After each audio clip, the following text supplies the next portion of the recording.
ni gin gi luoro ni mar le mag bunge nyalo monjogi ka ok ojwa alworano. E wi mano giywak ne piny owacho mondo mi ondik nyingegi e weche mag thieth mar jogo ma ok nyal yudo thieth kata ma itayo gi riwruok mar SHA.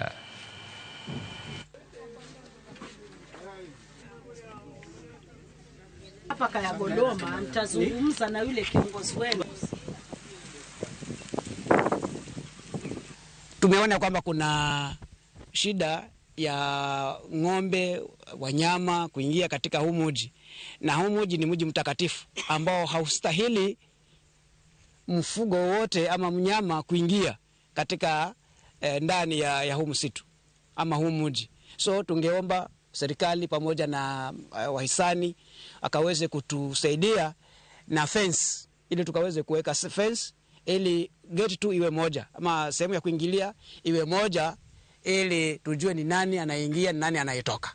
Hakuna fence na most ya hawa watu walio hapa wamekimbia makwao wakiwa na shutuma za uchawi, na hatuwezi jua chochote chaweza kufanyika. Ni vizuri wazee wajumuishwe katika mpango wa SHA, kwa sababu hapa kuna wazee ambao wamekuwa rescued kutoka mahali mbalimbali ndani ya hii Kilifi County.